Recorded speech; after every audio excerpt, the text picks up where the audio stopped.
Pada umur 16 tahun, Ibu Sina telah dikenal sebagai seorang ahli kedokteran. Dan di usia 18 tahun, Ibu Sina telah dikenal sebagai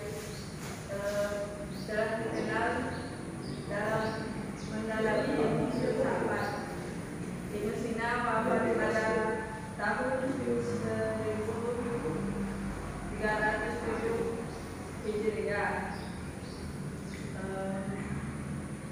Pada suatu hari Ibu Sina pernah membaca sebuah buku yaitu karya Aristoteles dengan berisikan tentang metafisika.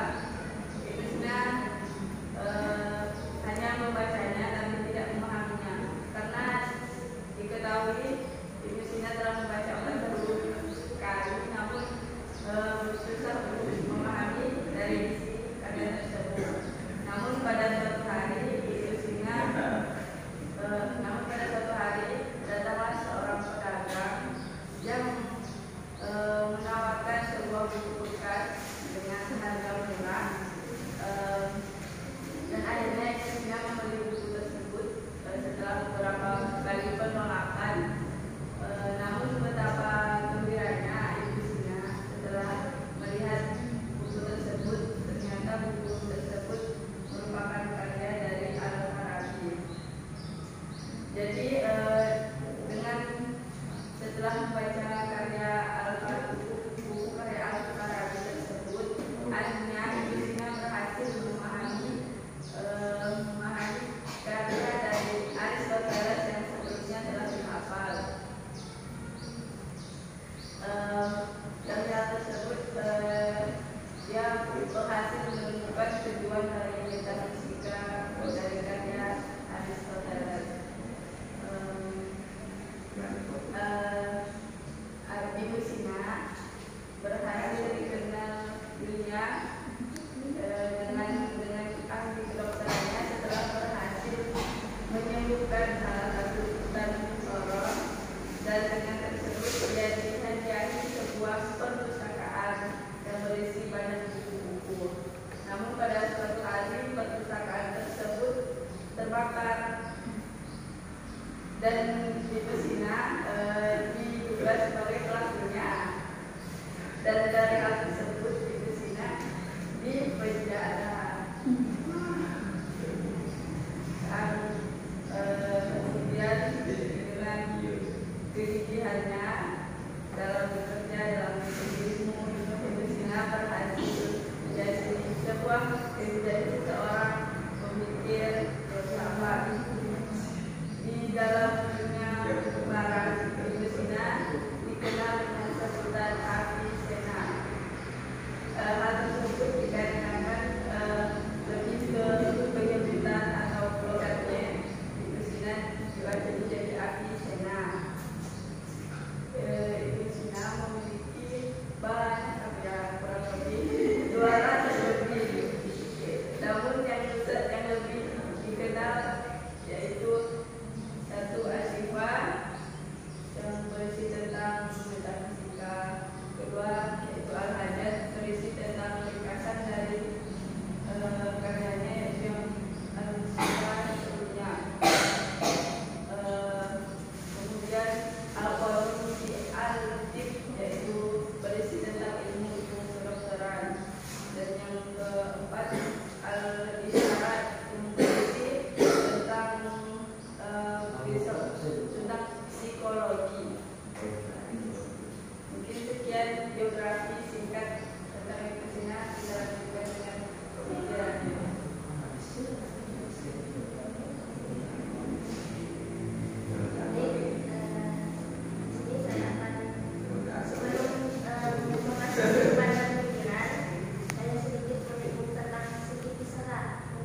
dan filsuf muslim terakhir di barat, kata orang-orang barat. Terus di saat itu juga beliau dikenal dengan pangerannya para dokter, saking hebatannya dalam bidang kedokteran.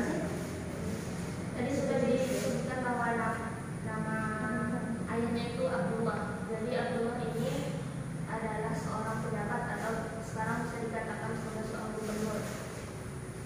Jadi beliau ini sangat memperhatikan pendidikan anaknya, sangat memperhatikan pendidikan anaknya. Dari kecil beliau sudah ditanamkan tentang pendidikan, tentang ilmu-ilmu, banyak sekali ilmu yang dikenalkan dari kecil. Jadi Abdullah ini juga fans atau tertarik dengan filsafat dari Ibn al-Safa. Jadi Abdullah ayahnya ini mengajarkan kitab dari Ibn al-Safa, yaitu Rasail Ibn al-Safa, kepada Ibnu Sina. Jadi dari kecil itu ayahnya sudah mengajarkan tentang filsafat, metafisika, dan ilmu logika dan ilmu lainnya yang berkaitan dengan filsafat. Terus Ibnu Sina ini juga pada umur 10 tahun beliau sudah menghafal Al-Quran, pada umur 10 tahun, dan pada umur 16 tahun beliau sudah menjadi dokter, pada umur 16 tahun. Terus beliau terkenal dengan ilmu kedokterannya, tadi sudah disebutkan, setelah menyembuhkan anak dari seorang raja, yaitu pangeran yang bernama Nuh al-Mansur. Jadi pangeran ini sakitnya itu terbaring dan tidak bisa melakukan apa-apa gitu. Sudah berbagai tabib atau dokter yang didatangkan, namun tidak ada satupun yang bisa menyembuhkan. Sudah dikasih obat, berbagai ramuan juga, tapi tidak bisa sembuh juga. Makan tidak bisa masuk, minum tidak bisa masuk, obat juga tidak bisa masuk. Terus raja ini mendengarlah ada kehebatan dari Ibnu Sina, lalu dipanggillah Ibnu Sina untuk menyembuhkan Nuh al-Mansur ini. Dipanggillah, lalu datanglah Ibnu Sina. Kemudian disinilah kehebatan dari terapi Ibnu Sina, yaitu Ibnu Sina melihat dulu Nuh al-Mansur ini terbaring lemas gitu. Terus diajaklah komunikasi, diajaklah ngomong si Nuh al-Mansur ini. Diajak ngomong, tidak terlalu merespon kan. Terus Ibnu Sina menerapkan terapi dengan komunikasi tadi. Dia menceritakan sebuah nama-nama kota di Bukhara, apa namanya itu. Beliau menyebutkan nama-nama kota, pernah datang kota ini, pernah kota ini gitu. Terus sampai bercerita satu kota, nama kotanya tidak disebutkan. Intinya di salah satu nama kota, lalu Nuh al-Mansur ini tergetar badannya dan jantungnya berdegup kencang gitu setelah mendengar nama satu kota ini. Lalu disitulah Ibnu Sina sudah terbuka pikirannya. Oh, katanya Nuh al-Mansur ini sedang jatuh cinta kepada seorang wanita di salah satu nama kota tersebut. Lalu Ibnu Sina menyuruh pengawalnya untuk memanggil wanita tersebut untuk didatangkan. Setelah wanita itu didatangkan, lalu semula itu ternyata siap-siap itu sudah bukan karena penyakit apa-apa. Dari sinilah tadi Ibnu Sina lah yang pertama kali menemukan teori bahwa penyakit itu sebagian besar itu disebabkan oleh masalah psikis atau mental. Jadi kebanyakan penyakit itu awalnya itu dengan masalah mental. Misalnya pusing, masalah mentalnya itu pertama banyak pikiran, banyak tugas atau banyak ansuran atau apa, itu menyebabkan dari mental turun ke penyakit fisik. Terus setelah menyembuhkan itu tadi juga disebutkan hadiah dari seorang raja itu, raja kan bertanya kepada Ibnu Sina, meminta apa kan setelah menyembuhkan anak pangeran tersebut. Lalu Ibnu Sina tidak minta apa-apa, satu yang diminta itu kunci perpustakaan. Disitulah Ibnu Sina, perpustakaan kerajaan itu kan besar, jadi semua buku-buku yang monumental atau yang hebat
rujukan rujukan utama semua naskah di seluruh dunia. Kitab ini adalah rujukan utama seluruh dunia. Di kitab ini juga mencantumkan ilmu tentang terapi. Salah satu terapi terkenal dari Yusina adalah terapi dengan lintah. Jadi bagian tubuh yang lebam atau memar kan itu darahnya tidak bisa keluar atau hanya terkumpul di situ. Jadi ini menemukan pertama kali terapi lintah. Jadi lintah ditempelkan kepada bagian yang memar. Jadi itu disuruh menyedot itu yang darah yang memar. Terapi pertama itu yang paling mudah. Tadi lanjut kepada Ibu Sina ini adalah orang yang sangat perfect. Jadi beliau dari pagi sampai menjelang sore itu kan di pemerintahan. Beliau juga seorang politikus, seorang pejabat di pemerintahan. Beliau dari pagi sampai sore di pemerintahan. Terus sore beliau juga mengajar karena beliau juga seorang guru. Terus malam beliau sempat-sempatkan untuk bercengkerama dengan teman-temannya atau istrinya ngomong lah, tapi membahas tentang filsafat tentang ilmu matematika. Malamnya beliau membaca dan menghafal kitab-kitab. Ada yang mengatakan beliau hanya tidur dalam sehari itu 2 jam setengah, dari jam 12 jam tidur, bangunnya jam 3. Saking padatnya jadwal beliau, ketika beliau mentok atau sudah mumet, pikirnya penuh dan bisa hafal, di sini ada kehebatan Ibu Sina. Ibu Sina yang sudah pangkatnya tinggi, sudah memiliki hampir seluruh bidang ilmu, intinya sudah hebatlah. Beliau tidak lupa dengan sang pencipta. Ketika beliau mentok tidak bisa menghafal, beliau pergi ke masjid. Dan beliau sholat 2 rakaat, itu sholat hajat. Kemudian alhamdulillah setelah sholat hajat 2 rakaat itu beliau sudah bisa kembali untuk menghafal. Sesudah perendahan beliau dengan sang pencipta.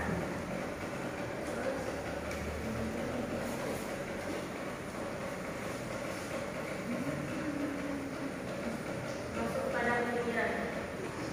Ibu Sina ini memiliki 3 pemikiran filsafat. Yang pertama adalah filsafat emanasi atau Elfheid.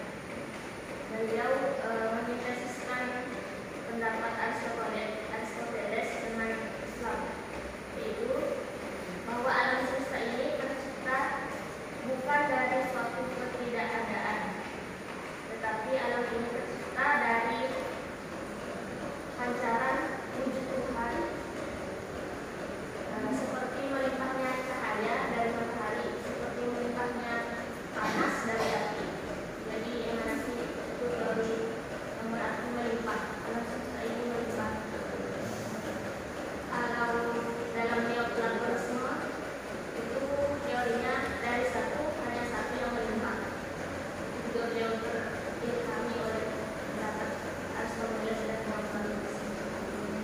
Terus kalau digambarkan diagram emanasi itu seperti sebuah piramid. Jadi ada satu titik di atas, lalu penyebabnya itu seperti memancar. Nah, itulah teori emanasi. Yang satu titik ini adalah sumbernya, yang melimpah itu adalah alam semesta ini. Terus beliau kan berpendapat bahwa alam semesta ini tercipta dari suatu, bukan tercipta dari ketidakadaan, tetapi alam ini tercipta dari yang sudah ada. Hal ini sejalan dengan apa yang terjadi di alam, yaitu apa yang ada di alam ini tercipta dari sesuatu yang sudah ada atau berubah bentuk dari satu bentuk ke bentuk lain. Kalau dalam ayat kan Allah menceritakan bahwa alam semesta ini diciptakan dalam 6 hari.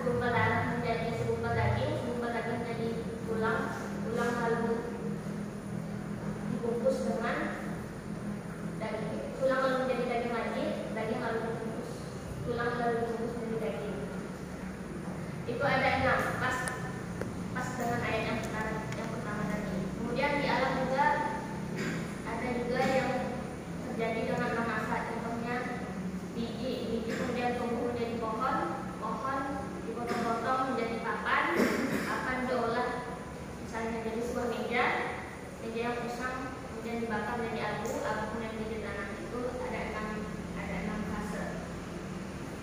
Terus pemikiran yang kedua itu ada filsafat al-wujud. Ibnu Sina ini membagi filsafat al-wujud menjadi 3. Yang pertama wajibul wujud, yaitu yang pertama wajibul wujud, yang kedua mungkinul wujud, yang ketiga mumtani al-wujud. Wajibul wujud itu adalah wujud yang pasti ada, wujud yang niscaya. Contohnya itu Tuhan. Terus yang kedua mungkinul wujud, yaitu wujud yang mungkin ada, mungkin tidak ada. Contohnya kita kan mungkin ada, mungkin tidak ada. Contohnya kursi mungkin ada, mungkin tidak ada. Kalau ada tukang membuat, dia ada. Kalau tidak ada tukang membuat, dia tidak ada. Terus yang terakhir ada mumtani al-wujud, yaitu wujud yang mustahil ada. Contohnya Tuhan selain Allah.